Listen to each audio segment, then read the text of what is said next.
Magandang umaga sa ating lahat mga kabuklod. Trabaho tayo ulit. Ngayong araw na ito ay papakinisin ko itong stainless na to. Tingnan nyo naman na stainless pero punong-puno ng pintura yan mga kabuklod. Saka may mga ganito-ganito pa. Kaya tatanggalin natin ito mga kabuklod.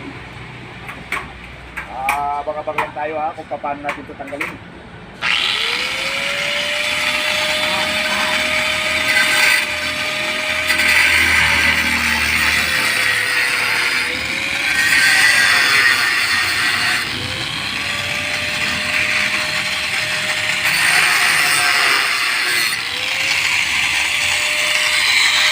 Ano pala, naka-welding sila lahat, naka-full-weld. Kaya kukuha tayo ng martilyo mga kabuklod. Kuha ka ng martilyo dun, idol. Sige. Martilyo dun.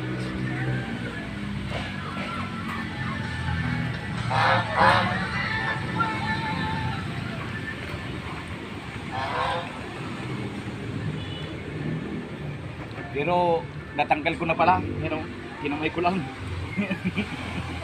Wala kailangan martilyo pa lang. Pero dito kailangan talagang leather.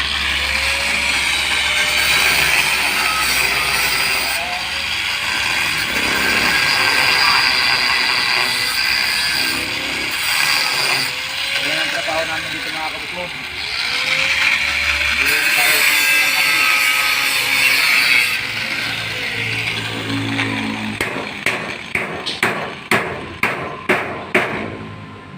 Paisisi lang kami dito hindi. Tatrabaho din kami mga kabuklod.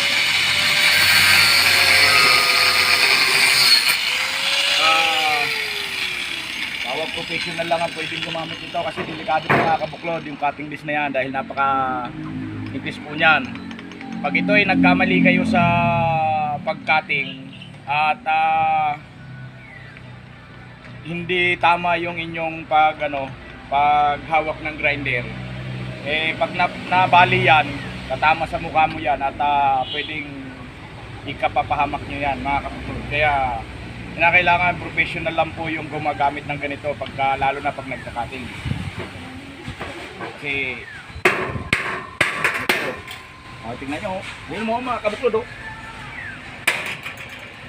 ihipan ko lang yan. Kita nyo naman dito sa isa mga kabuklod. Kailangan dito konting taga sa sakripisyo.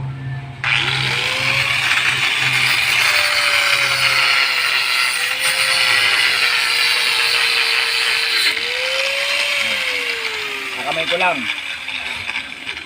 Ano dito? Paita mo kung paano tayo ng mga ganyan. Yan. Ang lakas, di ba? Yan. Ito naman sa kabila.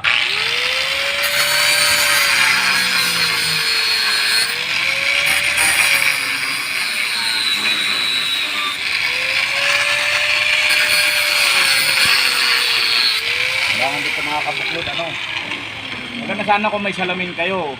Palibasa kasi sanay na ako sa ganitong alam ko kung paano ang hawak nito, hindi nakakalsik ito.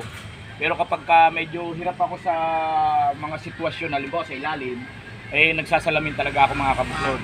At saka isa pa pala, pagka itong cutting disc na nabasa na, halimbawa nabasa po sa ulan or nalaglag sa tubig, tapos natuyo, wag na po ninyo mga gagamitin mga kabuklod sapagkat ang ganito po ay malambot lang kapag nabasa na.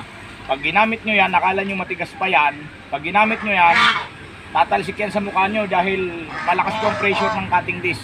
Kaya maaari na naman ikapahamak ninyo. Kaya ingat-ingat lang tayo mga kabuklod. Ito, tingnan mo. Pakita mo. Ano mo? Yan, for today's video mga kabuklod. Pinakita ko na sa inyo at ginawa ko na yung mga technique para malaman ninyo. Good morning po.